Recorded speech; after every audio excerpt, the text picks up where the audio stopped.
free from addiction, and I share my life with you. So, you guys, it's raining really, really bad here, and I'm thinking that it's only going to get worse.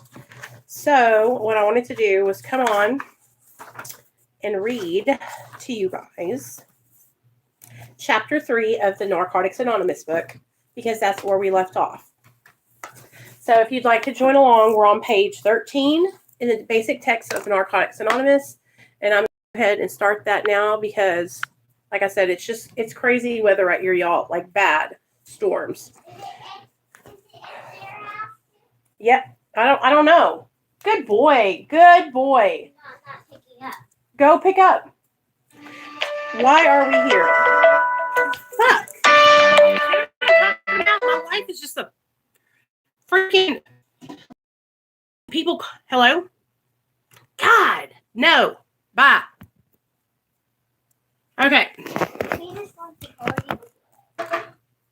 All right, guys. So it says Chapter 3, Why Are We Here? And I'm going to go ahead and get started. Before coming to the Fellowship of NA, we could not manage our own lives. We could not live and enjoy life as other people do. We had to have something different, and we thought we had found it in drugs. We placed their use ahead of the welfare of our families, our wives, husbands, and our children. We had to have drugs at all costs. We did many great harm, but most of all, we harmed ourselves. Through our inability to accept personal responsibility, Nate, get off of me. On, no, take that. Bye. Ooh. Do not lose that key. It's the key's for nothing. Give it to me. Let me open this. For nothing. No, it goes right here. Let me open this. It's tiny. It feels midget. It is midget. You don't need this. There. I like it. Don't lose it, son. Let me open it again. It was opened already. Okay, are you going to sit here and listen to the reading, or are you going to go upstairs and chill out? Okay, just leave it in there. Okay, here we go again. Through our inability to accept personal responsibility, we were actually creating our own problems. We seemed to be incapable of facing life on life's terms. Most of us realized that in our addiction, we were slowly committing suicide, but addiction is such a cunning enemy of life that we had lost the power to do anything about it. Many of us ended up in jail or sought help through medicine, religion, and psychiatry. None of these methods was sufficient for us. Our disease always resurfaced or continued to progress until, in desperation, we sought help from each other in Narcotics Anonymous. After coming to NA, we realized we were sick people. We suffered from a disease from which there is no cure. It can, however, be arrested at some point, and recovery is then possible. We are addicts seeking recovery. We used drugs to cover our feelings and did whatever was necessary to get drugs. Many of us woke up sick, unable to make it to work, or went to work loaded. Many of us stole to support our habit. We hurt the ones we loved. We did all these things and told ourselves, hey, Cindy. Hey, Jason. Oh, cool. I'm glad you're here, girl. We were looking for a way out. We couldn't face life on life's terms. Again, we hear that, life on life's terms. Coping. Couldn't cope with life. In the beginning, using was fun. Ain't that right? For us, using became a habit and finally was necessary for survival. The progression of the disease was not apparent to us. Stop, Nate. We didn't realize as we were using, our disease was getting bigger and stronger and bigger and stronger and progressing in severity, right? So when you start out, it's all fun and games, right? You start out, you're partying with your friends, you're drinking, you're smoking, you're kicking it, right? It's all fun. But then you cross over an imaginary line, and that's what this book is talking about. You cross over an imaginary line where it's no longer a luxury to get high. It's a necessity to live life. That's how you're coping. That's how you're managing your life, is by using substances. You can't survive without it. We continued on the path of destruction, unaware of where it was leading us. We were addicts and did not know it. Through drugs, we tried to avoid reality, pain, and misery. When the drugs wore off, we realized that we still had the same problems, and they were becoming worse. We sought relief by using again and again, more drugs more often. We sought help and found none. Often doctors didn't understand our dilemma. They tried to help by giving us medication. Our husbands, wives, and loved ones gave us what they had and drained themselves in the hope that we would stop using or would get better. Shh. We tried substituting one drug for another, but this only prolonged our pain. We tried limiting our usage to social amounts without success. There is no such thing as a social addict. Some of us sought an answer through churches, religious, or cultism. Some sought a cure by geographic changes. Okay, so this is, y'all all know, how many of you guys have moved somewhere because you thought if you moved out of the city you were in, where you were getting high at, you would get sober somewhere else? Guess what? Drugs are everywhere. You can't run away from yourself. You're the problem. It's not the drugs that are the problem. I'm the problem. Y'all.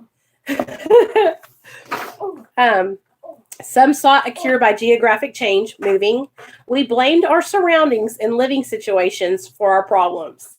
This attempt to cure our problems by moving gave us a chance to take advantage of new people. Amen. Some of us sought approval through sex or change of friends. That's true too. Like I would date guy after guy after guy trying to find this like imaginary Prince Charming, you know? This approval-seeking behavior carried us further into our addiction. Some of us tried marriage, divorce, or desertion. Regardless of what we tried, we could not escape from our disease. Exactly, because you can't escape from ourselves. We reached a point in our lives where we felt like a lost cause. We had little worth to family, friends, or on the job. Many of us were unemployed and unemployable. Any form of success was frightening and unfamiliar. We didn't know what to do. As the feeling of self-loathing grew, we needed to use more and more to mask our feelings. We were sick and tired of pain and trouble. We were frightened and ran from fear. No matter how far we ran, we always carried fear with us. We were hopeless, useless, and lost. Failure had become our way of life, and self-esteem was non-existent. Perhaps the most painful feeling of all was the desperation. Isolation and denial of our addiction kept us moving along this downhill path. Any hope of getting better disappeared. Helplessness, emptiness, and fear became our way of life.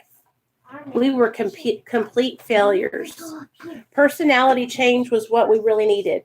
Change from the self-destructive patterns of life became necessary.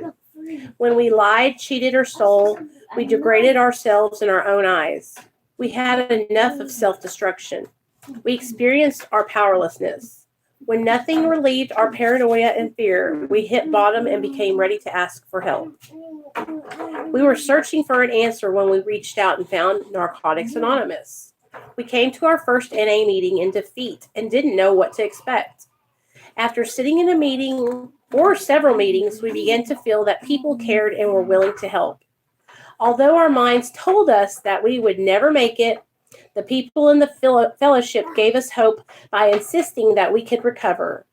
We found that no matter what our past thoughts or actions were, others had felt and done the same. Surrounded by fellow addicts, we realized that we were not alone anymore. We found that by putting recovery first, the program works. We were just talking about this the other day, you guys, about how your recovery has to come first. We faced 3 disturbing realizations. 1, we were powerless over addiction and our lives had become unmanageable. 2, although we are not responsible for our disease, we are responsible for our recovery.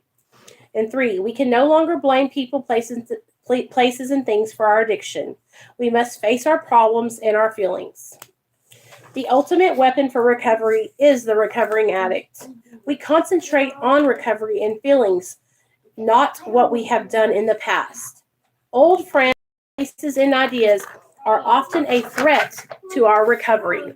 You hear that? Old friends, places, and ideas are often a threat to our recovery. We need to change our playmates, playgrounds, and playthings. When we realize that we are not able to manage without drugs, some of us immediately begin experiencing depression, anxiety, hostility, and resentment. Petty frustrations, minor setbacks, and loneliness often make us feel that we are not getting any better. We find that we suffer from a disease, not a moral dilemma. We were critically ill, not hopelessly bad. Our disease can only be arrested through abstinence. Today we experience feelings. Before coming into the fellowship, we either felt elated or depressed. Our negative sense of self has been replaced by a positive concern for others. Answers are provided and problems are solved. It is a great gift to feel human again. What a change from the way that we used to be. We know the NA program works. The program convinced us that we needed to change ourselves instead of trying to change the people and the situations around us. We discovered new opportunities. We found a sense of self-worth. We learned self-respect. This is a program for learning. By working the steps, we come to accept a higher power's will. Acceptance leads to recovery. We lose our fear of the unknown, and we are set free. Okay, that's chapter 3. So it says acceptance is the key to recovery. So let me that little thing about acceptance. So it says, acceptance is the answer to all my problems today. When I am disturbed, it is because I find some person, place, or thing, or situation, some fact of my life unacceptable to me, and I can find no serenity until I accept that person, place, or thing, or situation as being exactly the way it is supposed to be at this moment. Nothing, absolutely nothing, happens in God's world by mistake. Until I could accept my alcoholism and my addiction, I could not stay sober. Unless I accept life completely on life's terms, I cannot be happy. I need to concentrate not so much on what needs to be changed in the world as on what needs to be changed in me and my attitudes. I just wanted to read that to you guys real fast. I need to go fold laundry, and the storm is going to blow over. And after it blows over, I'll be back and we can talk about this. So talk in the comments, you guys. Go down below when I'm going to upload this right now.